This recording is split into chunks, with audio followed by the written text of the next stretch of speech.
नमस्कार विद्यार्थी मित्रांनो, MR टोपले एज्युकेशन चॅनलवरती तुमचं स्वागत आहे। आज आपण कृषी मूलतत्वेचा पाठ 2 त्याच्यामध्ये जमिनीचे गुणधर्म शिकणार आहेत। त्याच्यामध्ये प्रमुख 2 प्रकार आहेत।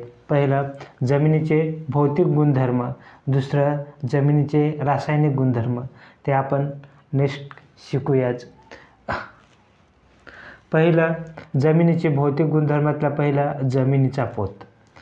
जमिनीचा पोत म्हणजे जमिनीतील वाळू म्हणजे जाड व बारीक, गाळ म्हणजे पोयटा व चिकणमाती यांचे परस्परांशी असणारे प्रमाण होय।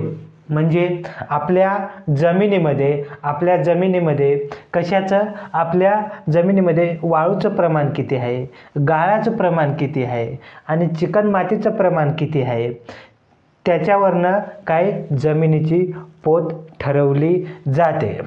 आता मातीच्या कणांचे प्रकार व कणांच्या व्यासाच्या मर्यादा हे खूप महत्त्वाचं आहे। हे विचारलं जाऊ शकतं। म्हणजे जाड रेती त्याला इंग्लिशमध्ये सँड म्हटले जाते, आपण वाळू असं म्हटलं जातं।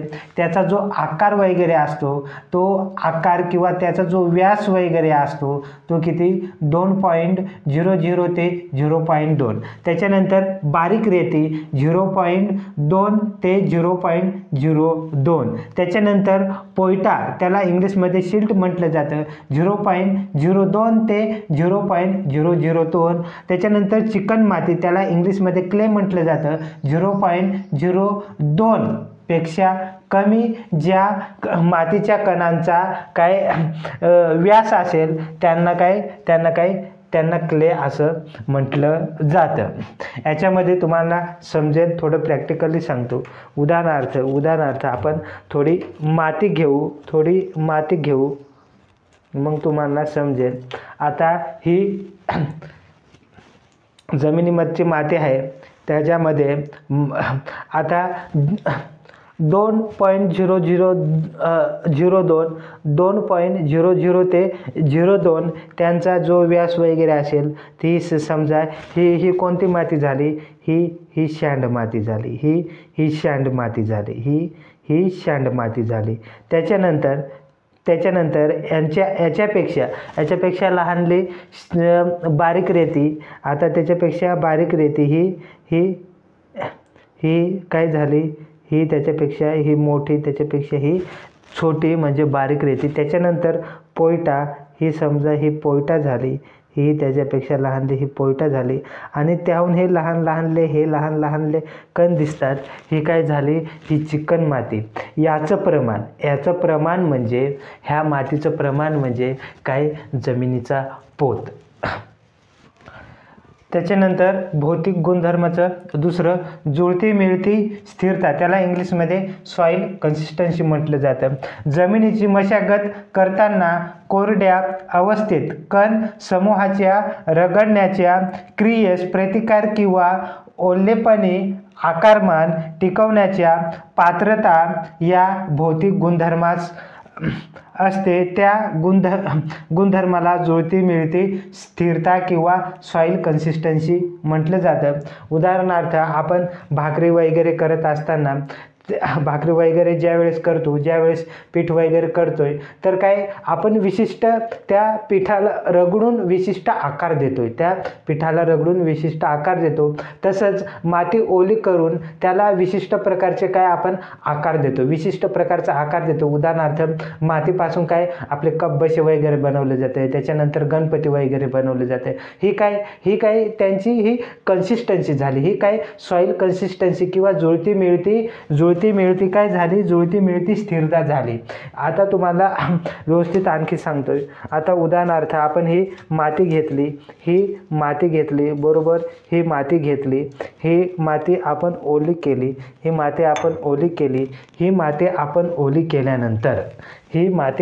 ओली केल्यानंतर याला आपल्याला पाहिजे तसा आपण आकार देऊ शकतो। ह्या मातीपासून आपण लहानपणामध्ये खेळणी वगैरे बनवलेले आहेत। म्हणजे काय, ती सॉइलची कन्सिस्टन्सी म्हणजे आपण सॉइलला कशा प्रकारे आकार देतो, आकार देऊ शकतो, ती काय, ती सॉईलची काय झाले, सॉईल कन्सिस्टन्सी किंवा जुळती मिळती स्थिरता झाली. त्याच्यानंतर जमिनीतील हवेची पोकळी, त्याला सच्छिद्रता म्हटलं जातं. जमिनीतील हवेची पोकळी म्हणजे जमिनीचे पाणी आणि हवा यांनी व्यापलेली जागा होय. मातीला कणांच्या रचनेमुळे ही पोकळी निर्माण होते. म्हणजे जे जमिनीतील हवेची पोकळी, जे पाणी वगैरे असतं ते 25% असते, जे हवा वगैरे असते सर्वसाधारण ही सुद्धा 25% असते. हे सुद्धा बदलत असतंय. म्हणजे ज्यावेळेस पाऊस वगैरे पडतो तेव्हा पाण्याचं प्रमाण वाढतं, हवेचं प्रमाण कमी होतं. ज्यावेळेस पाऊस वगैरे नसतो उन्हाळ्यामध्ये किंवा असं जनरल याच्यामध्ये पाऊस वगैरे नसतो तेव्हा हवेचं प्रमाण जास्त असेल, पाणी वगैरे कमी असते. म्हणजे ही जमिनीतील हवेची पोकळी. उदाहरणार्थ ही आपण जमीन घेतली, ह्या आपण जमीन घेतली, हे जी पोकळी वगैरे असते, ही पोकळी वगैरे असते ती काय, ही जमिनीची पोकळी. याच्यामध्ये पाणी वगैरे ओतलं तर काय, ही पोकळी वगैरे पाण्याने व्यापली जाईल. म्हणजे काय, ती काय, ही जमिनीतील पोकळी. त्याच्यानंतर चौथा पार्ट म्हणजे जमिनीतील घनता, सॉईल डेन्सिटी. इंग्लिशमध्ये त्याला सॉईल डेन्सिटी म्हटलं जातं. मातीत असणाऱ्या विविध घन पदार्थामुळे मातीला घनता प्राप्त होते. खनिजांच्या घनता 2.5 ते 2.8 ग्रॅम प्रति घन सेंटीमीटर असते. त्यामुळे मातीची घनता देखील याच मर्यादित येते. त्याच्यामध्ये जमिनीची घनता 2 प्रकारचे असते. खरी घनता, त्याला इंग्लिशमध्ये पार्टिकल डेन्सिटी म्हटलं जातं. त्याच्यानंतर दुसरी आभासी घनता, त्याला इंग्लिशमध्ये बल्क डेन्सिटी म्हटलं जातं. पहिले आपण खरी घनता बघूया. जमिनीत असणाऱ्या प्रत्यक्ष कणांचा घनता, खरी घनता 2.66 ग्रॅम प्रति घन सेंटीमीटर असते. त्याच्यानंतर आभासी घनता, त्याला इंग्लिशमध्ये बल्क डेन्सिटी म्हटलं जातं. यात कणांबरोबर अंतर्गत पोकळीचा समावेश असतो. आभासी घनतेमुळे आपणास मातीच्या सच्छिद्रतेविषयी तसेच मातीच्या कणांच्या रचनेविषयी कल्पना येते. आभासी घनता 1.33 ग्रॅम प्रति घन सेंटीमीटर असते. म्हणजे हे तुम्हाला थोडं प्रॅक्टिकली सांगतो, तुम्हाला तुम्हाला व्यवस्थित समजेल अशा पद्धतीने. आता तुम्ही बघा, हे दोन्ही याच्यात माती आहे, ह्या दोन्ही डब्यामध्ये माती आहे, याच्यामध्ये कोणती पार्टिकल डेन्सिटी म्हणजे कोणती आणि बल्क डेन्सिटी ही कोणती, ही पार्टिकल डेन्सिटी आहे. ही पार्टिकल डेन्सिटी आहे. आपण मातीचं काय, लहान लहानले कण म्हणजे लहान लहानले पार्टिकल ह्या डब्यामध्ये भरले, लहान लहानले ठेचून ह्या डब्यामध्ये जर आपण भरले तर ह्या डब्याचं वजन, पूर्ण पॅक भरलं तर ह्या डब्याचं वजन आपल्याला जास्त भरेल. त्याचप्रमाणे हे आभासी घनतेचं उदाहरण आहे. ह्या डब्यामध्ये काय, आपण काय पार्टिकल भरलेलं नाही, आपण ढेकळं वगैरे, थोडीफार माती वगैरे अशी काय भरलेली आहे. म्हणजे याची पोकळी वगैरे जास्त राहील. म्हणजे याची जी घनता वगैरे असेल ती आभासी घनता वगैरे असेल, ती आभासी घनता याची कमी असेल. म्हणजे त्याचं वजन कमी असेल.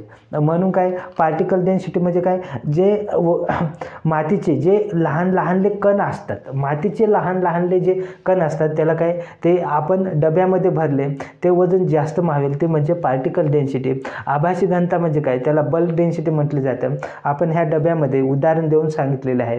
ह्या डब्यामध्ये आपण ढेकळं वगैरे, थोडीफार माती वगैरे, याचं वजन साहजिकच आहे कमी बसणार, कारण की त्याच्यामध्ये जी हवेची पोकळी वगैरे आहे ती जास्त राहणार आहे, म्हणून त्याचं वजन वगैरे कमीच असणार आहे. म्हणून आपण जी खरी घनता आहे किंवा पार्टिकल डेन्सिटी आहे ती किती, 2.66 ग्रॅम प्रति घन सेंटीमीटर असते. आणि जे आभासी घनता वगैरे आहे त्याला बल्क डेन्सिटी म्हटले जाते, 1.33 ग्रॅम प्रति घन सेंटीमीटर असते. म्हणजे खरी घनता ही आभासी घनतेच्या दुप्पट असते. याच्यावरनं हे सिद्ध होतं. भौतिक गुणधर्माचा 5वा गुणधर्म, जमिनीची रचना, त्याला इंग्लिशमध्ये सॉईल स्ट्रक्चर असं म्हटलं जातं. मातीत असणाऱ्या चारही वर्गाचे कण वेगवेगळ्या प्रकारे एकत्रित येतात. त्यामुळे जमिनीस विविध प्रकारच्या घटने प्राप्त होतात. या मातीच्या कणांच्या विविध रचनेस जमिनीची घडण किंवा सॉइल स्ट्रक्चर किंवा जमिनीची रचना असे म्हणतात.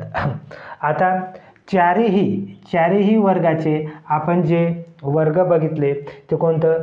सॅंड, सिल्ट, क्ले, त्याच्यामध्ये एक बारीक माती, ते चारही वर्ग आपण बघितले.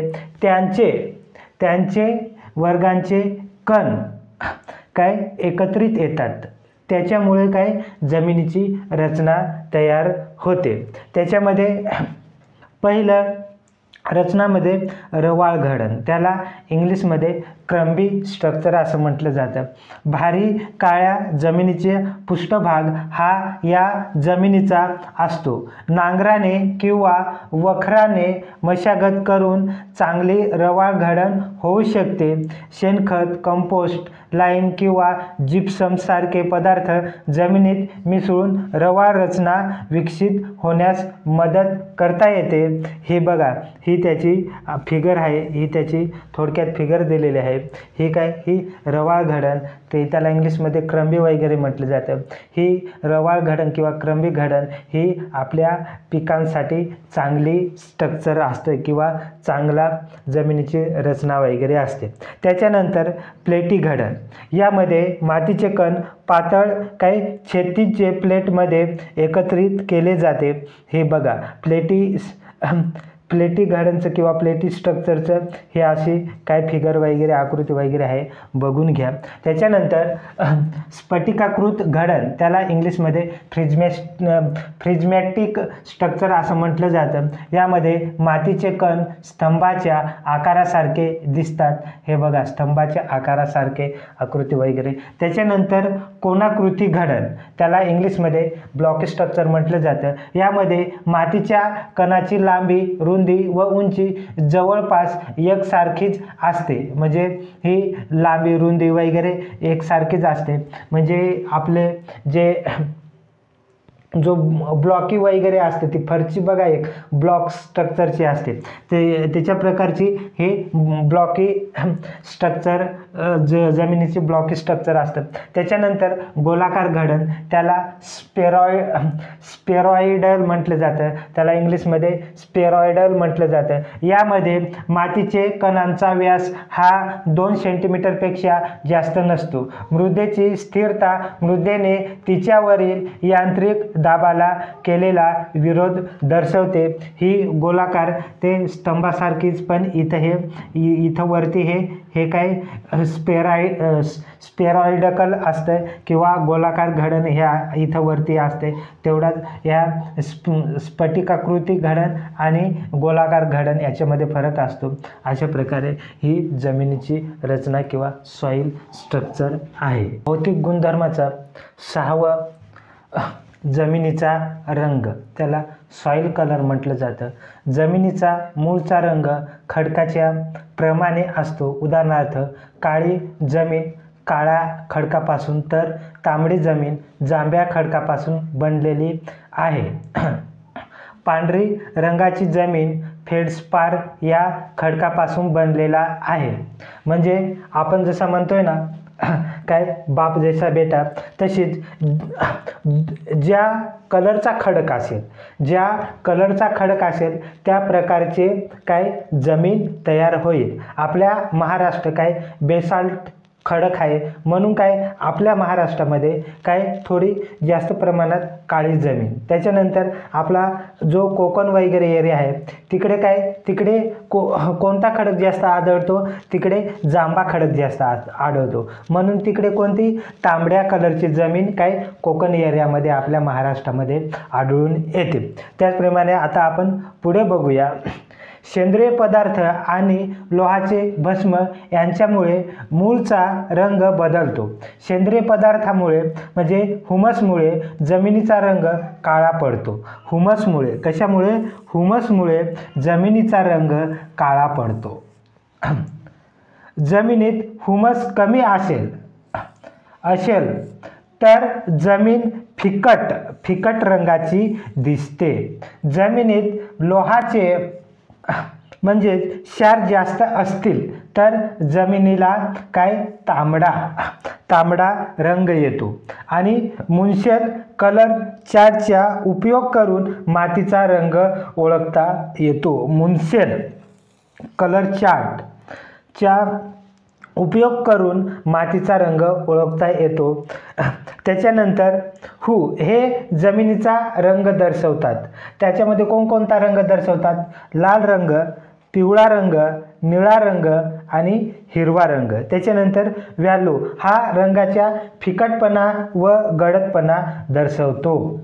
त्याच्यानंतर क्रोमा हे रंगाची शुद्धता दर्शवते. क्रोमा रंगाची शुद्धता दर्शवते. त्याच्यानंतर 7वा भौतिक गुणधर्म जमिनीचे तापमान. जमिनीचे कमाल तापमान 35 ते 45 अंश सेल्सिअसपर्यंत जाते आणि किमान तापमान 14 ते 15 अंश सेल्सिअसपर्यंत जाते. पिकांच्या वाढीसाठी विशिष्ट तापमानाची गरज असते. तापमान जर 10 अंश सेल्सिअसपेक्षा कमी किंवा 45 अंश सेल्सिअसपेक्षा जास्त असल्यास पिकाची वाढ मंदावते आणि पिकांचे कार्य 25 अंश सेल्सिअस ते 30 अंश सेल्सिअस तापमानात योग्य प्रकारे होते. म्हणजे किती हे लक्षात राहू द्या, 25 ते 30 अंश सेल्सिअस तापमानात योग्य प्रकारे काय पिकांची वाढ वगैरे होते. त्याच्यानंतर जमिनीचे रासायनिक गुणधर्म.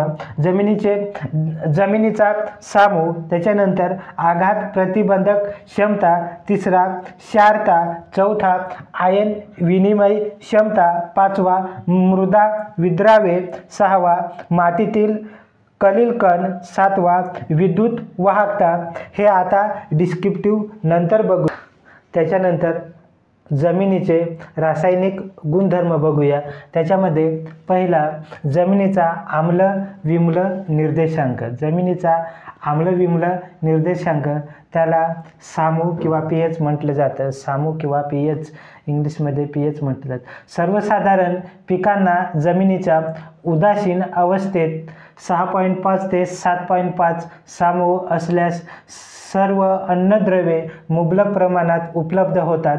सामू मोजण्याच्या पद्धती इलेक्ट्रोमेट्रिक, त्याच्यानंतर लोवी बॉन्ड, त्याच्यानंतर आम्लविर्म दर्शनिक किंवा लिटमस कागद पद्धत.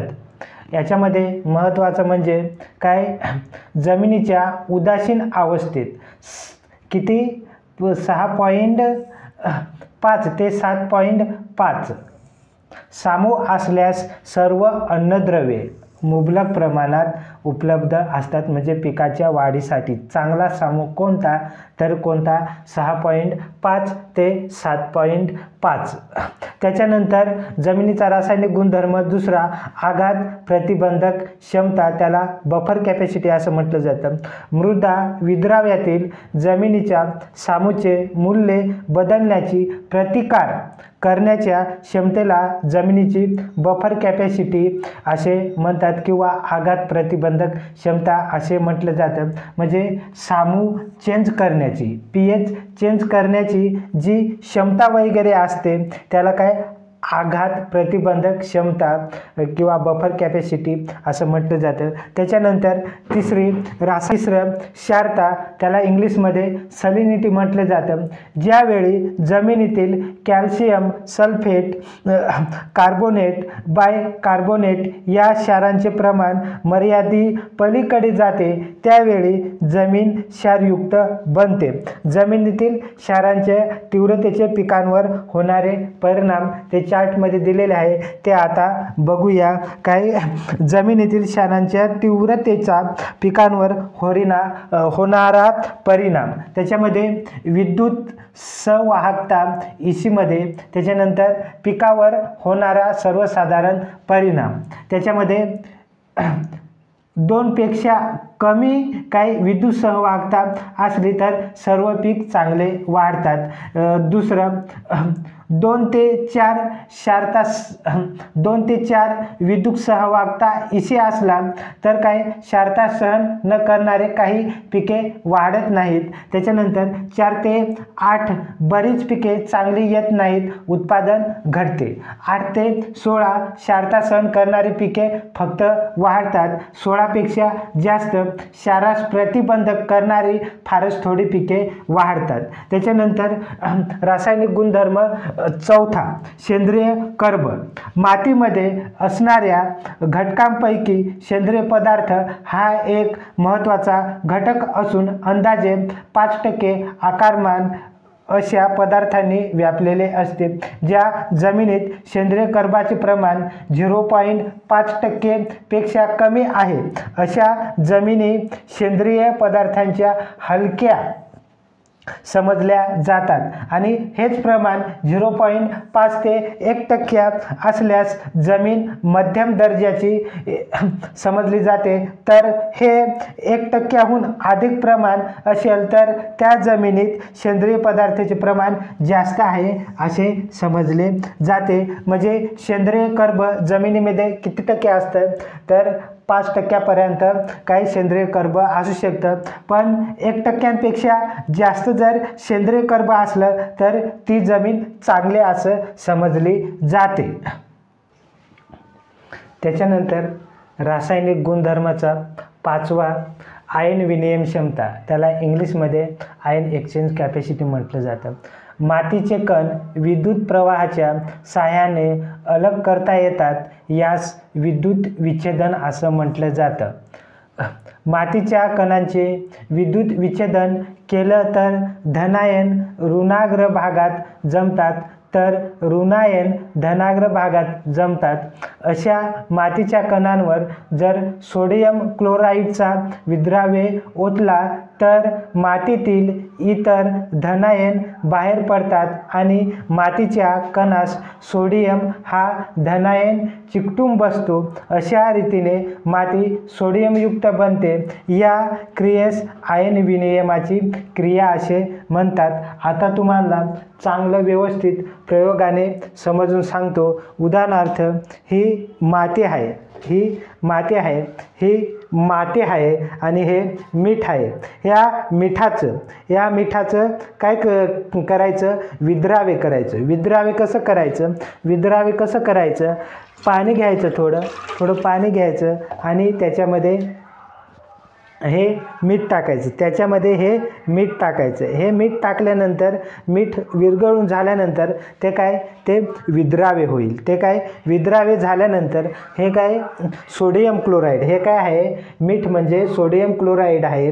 हे सोडियम क्लोराईड ज्या वेळेस मातीत टाकलं जातं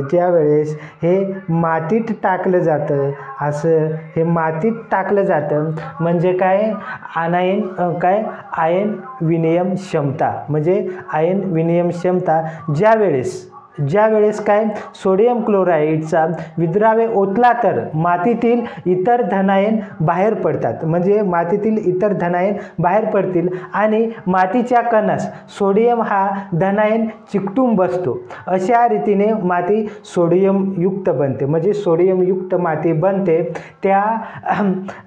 त्याला आयन विनिमय क्षमता किंवा आयन एक्सचेंज कॅपॅसिटी असं म्हटलं जातं. त्याच्यानंतर 6वा रासायनिक गुणधर्म मुद्रा विद्राव्य. जमिनीतील मातीतील मिश्रित पाण्यास मृदा विद्राव्य असं म्हटलं जाते. सोपी व्याख्या आहे. म्हणजे ही माती आहे, ह्या मातीमध्ये काय ओतलं, हे आपण पाणी ओतलं म्हणजे मृदा विद्राव्य. त्याच्यानंतर मातीतील कलिल कण हा मातीतील अत्यंत सूक्ष्म पदार्थ आहे. साधारण चिकन मातीचा एका कणाचा व्यास 0.002 मिमीपेक्षा कमी असतो तर कलिल कणाचा व्यास 0.00000 म्हणजे 0.1 ते 0.0001 मिमी इतका असतो. म्हणजे ज्या मातीचा कण किती 0.00001 ते 0.0001 मिमी इतका असतो, ती काय ते मातीतील कलील कण आहे. म्हणजे ही माती आहे, ही माती आहे. ह्या मातीमधचा किती पॉईंटचा कण 0.501 ते 0.301 हा सर्वात लहानात लहान कण म्हणजे मातीतील कलील कण. त्याच्यानंतर विद्युत वाहकता. यामुळे जमिनीतील विद्राव्य क्षारांचे प्रमाण समजते. विद्युत वाहकता DC सायमन प्रति मीटरमध्ये मोजतात. DC सायमन प्रति मीटरमध्ये मोजतात. विद्युत वाहकतेवरून 4 भागात वर्गीकरण केले जाते. विद्युत वाहकता DC सायम प्रति मीटर आणि पिकांची वाढ. जर एकापेक्षा कमी जर विद्युत वाहकता असली तर पिकांच्या वाढीच्या दृष्टीने चांगली समजली जाते. त्याच्यानंतर 1 ते 2 विद्युत वाहकता DC सायमन प्रति मीटर असली तर बियाण्याची उगवण शक्ती कमी होते. त्याच्यानंतर 2 ते 3 कडधान्य पिकांना अपायकारक फक्त कडधान्य पिकांना अपायकारक असते. 3 पेक्षा जास्त असली तर सर्वच पिकांच्या वाढीसाठी अपायकारक असते. त्याच्यानंतर जमिनीतील क्षाराचे प्रमाण कमी करण्यासाठी जमिनीचा निचरा सुधारणे आवश्यक आहे. त्याच्यानंतर हे लक्षात ठेवा, काय क्षार सहनशील पिके ज्वारी, गहू, ऊस, कापूस इत्यादी क्षार सहनशील पिके आहेत.